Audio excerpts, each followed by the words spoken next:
நான் சொன்னேன், நான் இப்போ சிஎம் மதுரை ஆனதுக்கப்புறம் தான் எனக்கு வந்து போடணும் அப்படின்னு சொன்னேன். அதுக்கே சந்தோஷமா இருக்கே அப்படின்னு சொல்லி சொன்னேன். அது இன்னைக்கு நடந்துச்சு. சிஎம் சார் அவர்களே, எங்க அப்பா மார்க் காட்டுறேன்னு நான் 10 பைசா கட்டல கொடுக்க மாட்டான், என் கையை காலையை உடச்சிருக்கோம் சொல்லுவான். அப்படி இருக்கும் போது அவன் தொகுதி மக்களுக்கு என்ன செஞ்சிருக்க போறான்? சுரக்கால உப்பு இல்ல, எங்க அப்பா நீங்க அரசு பண்ணது தப்பு இல்ல. அதாவது உங்க மகன் தான் கூட இல்ல, ஆனா என் அப்பா என் கூட இருந்தும் இல்லாம இல்ல. ஆக செங்கல்பட்டு காவல் நிலையத்தில் கணவனை துரத்தை விட்டு மனைவி தேடுவது போலதான் இன்று சிஎம் சார் அவர்களுடைய வாழ்க்கை போய்க் கொண்டிருக்கிறது.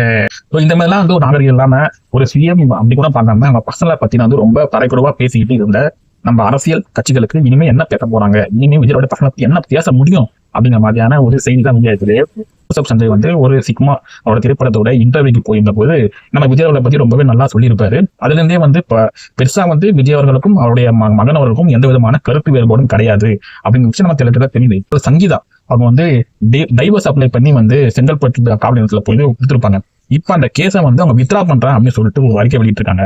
இதுக்கு என்ன வேணா காரணமா இருக்கலாம். ஒரு 2 பேரும் பேசி புரிஞ்சுக்கிட்டு திரும்ப ஒன்னா சேர்ந்து வாழ போறாங்களா, இல்ல ஒன்னா சேராம தனித்தனியா வாழ போறாங்களா, இல்ல சேர்ந்தும் சேராம வாழ போறாங்களா, அது அவங்களுடைய பர்சனல் விஷயம். அதாவது சங்கீதா அவர்கள் பாத்தீங்கன்னா வந்து இப்போதைக்கு நம்ம கணவர் விஜய் வந்து ஒரு முதலமைச்சரா இருக்காரு.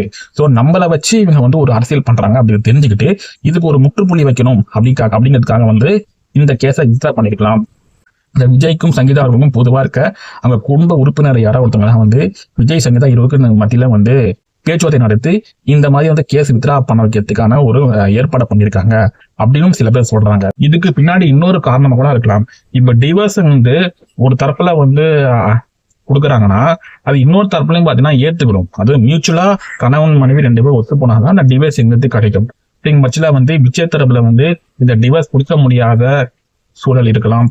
அது மட்டும் இல்லாம விஜய் அவர்கள் இப்ப முதலமைச்சர் இருக்கிறதுனால வந்து ரொம்ப ஈஸியாவே வந்து அந்த டிவோர்ஸ் கொடுக்க முடியாம வந்து அவரு அந்த கேஸ் வந்து இழுத்தடிக்கிறதுக்கு உண்டான வாய்ப்புகளும் இருக்குது. அதனால தேவையில்லாம எதுக்கு நம்ம வந்து அவர்கிட்ட நம்ம மோதிக்கிட்டு இருக்கணும்னு சொல்லிட்டு கூட அவங்க வந்து கண்டிப்பா தான் அந்த கேஸை வித்ரா பண்ணிட்டு போயிருக்கலாம். சங்கீதா அவர்கள் லண்டன்ல இருக்காங்க அப்படின்னு சொல்றாங்க. அதனால வந்து இதனால வரைக்கும் அந்த கேஸ் சம்பந்தமா டீடைல்ஸை வந்து அவங்க வீடியோ கால் மூலமா தான் வந்து ஹேண்டில் பண்ணிட்டு இருக்காங்க அப்படின்னு சொல்றாங்க.